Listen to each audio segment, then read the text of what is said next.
my name's Madeline. Madeline. Hi. Hey.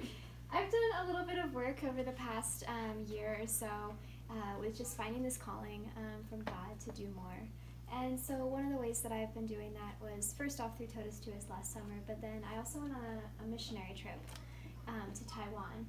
And the neat thing about this missionary trip was I also was able to meet the Poor Clare sisters in Taiwan. They have a convent there, and it's connected to this one church called Jinliao. And it was a really neat experience for me because before that, I kind of had these. I always had this fear that if I ever met a sister, she'd try and make me become join a religious order, and it wasn't really it wasn't a good fear by any means, but it was just something that I was always nervous about. But it was really neat to go to Taiwan, be able to help these people. We actually this location that we were kind of in right here, it was filled with weeds, and it was actually an abandoned convent. So they weren't able to support the religious order that was there before, so they had to abandon it. So it was kind of an experience because we were able to rebuild it. We were able to take down all of the there was just a bunch of weeds and everything that had overgrown the area. So we rebuilt it, and then after that we kind of we went to a bunch of different churches as well, and one of them was Jinliao, like I said, that Larry met the sisters. Let's see. What about this one? So this was so one thing you need to know about Taiwan was Taiwan is only 6% of it is actually Christian, and then out of that, only 3% is Catholic. So a very small number of people are Catholic. Mostly people are Taoist or Buddhist. And so typically you would see temples that are kind of have this kind of look to them almost, but this is actually a Catholic church. And so there's a huge poverty in Taiwan, and it's not a poverty that you think of when you think of the slums of India or something. It's a spiritual poverty. There's no faith, no one knows Christ, and no one knows Jesus, and it's really quite sad. And at this church specifically, the Holy Trinity Church, they had one of the priests there, he actually painted the entire building so that it looked like one of the Buddhist temples, so that people, when going in, they would feel more comfortable. But as you can see, it's actually really neat if you take a look. There's like the Father, Son, and Holy Spirit, three beings, one person. And so it's really neat the intricacy that they had.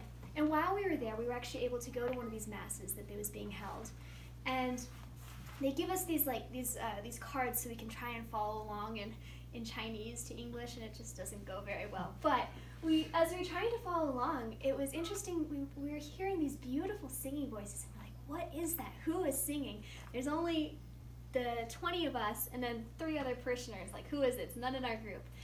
And it wasn't until after we started after the Mass, and we started looking around this church that we realized that there was the Poor Clares, which is a religious order. They were actually stationed in that was their convent. So we didn't know that until they actually asked if we wanted to meet them. So we were able to, they had a meeting room where we got to talk to them, ask them why they chose this religious life and this vocation. And it was just a really neat experience.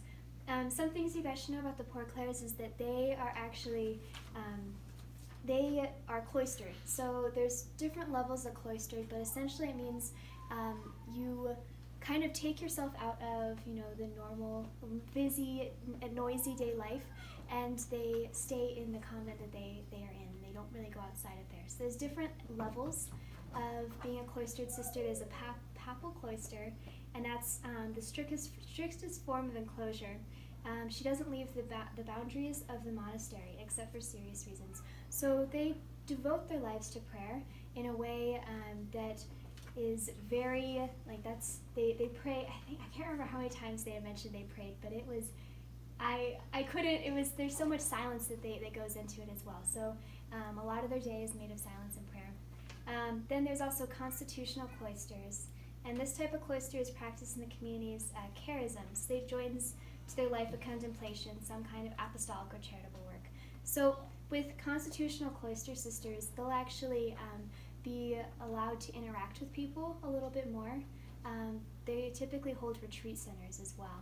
So actually the cloistered sisters that we met, they were actually considered the papal cloisters because they did not leave the confinement of the convent, or the boundaries of the convent. And this was a really neat experience because typically I actually had never heard of a Poor Clare sister, and being able to go there and meet them was pretty cool. But on top of being able to meet them, as we were talking to them, we realized they actually weren't from Taiwan originally. They're from the Philippines. So they didn't even know English is like a second language to them, and then Chinese would be like a third language to them. So it was really neat to hear that they, actively were trying to learn these different languages so they could better serve their community and the parish as a whole. And it was a very amazing experience just to be able to see that. And they actually they realized we were going back to New York. One of the people on my missionary trip was going back to New York because they discovered we were from the U.S.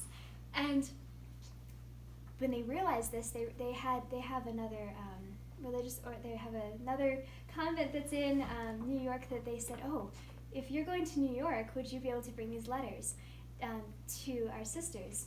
And so one of our missionaries was actually able to take these letters that the sisters wrote and bring them to their New York home as well. And it was also a very beautiful thing because typically mail again takes about 3-4 weeks to get from Taiwan to the U.S. So that's pretty cool.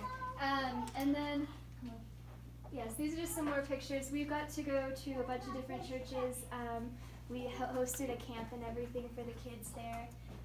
And then I also went on a Poland pilgrimage this last March with the Sisters of Life. And that was a pretty amazing experience because being able to see the Poor Clares, you saw their the beauty and what they did with prayer. But being with the Sisters of Life, you also got to experience not only their prayer life, but also how they interact with one another on a regular basis. Again, it was kind of like this misconception that if you're religious, you don't have fun, or you don't, perform normal activities or something. But after hanging out with the Sisters of Life for a week, it was so cool to be able to just laugh with them, and we explored Poland together, and it was such an amazing experience. We got to walk in the footsteps of so many saints, and that was just it was beautiful to experience, but then even more so because we were with the sisters. It was also during that time that we were visiting different churches and everything, but we were also able to just see the daily life of these sisters. And the Sisters of Life, kind of guessing from their name, if you guys were to guess, it's the vow to protect and enhance the sacredness of all human life. So they have different houses. They have one in Canada, New York, as well as Colorado. And they do a lot of work with serving women who are vulnerable to abortion. They work with college-age students. They hold retreats, and they work with evangelization on the streets. And in New York, they actually just started a house that will bring in women that are pregnant and will care for them as they get back on their feet if they were, say, homeless or just had something that happened to them.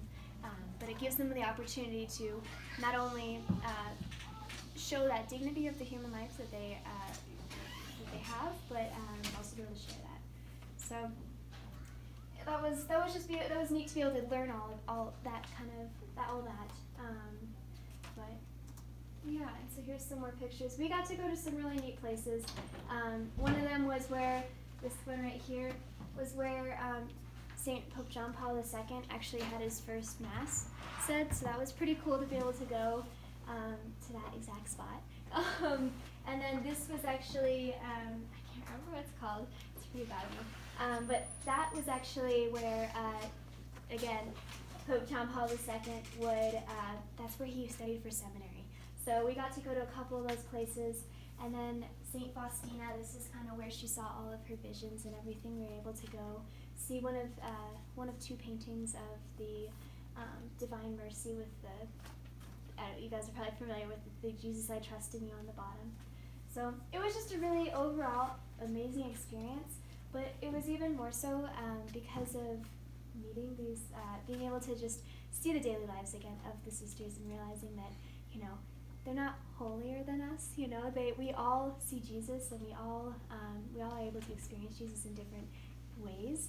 And married life is one of those ways, and then religious life is another.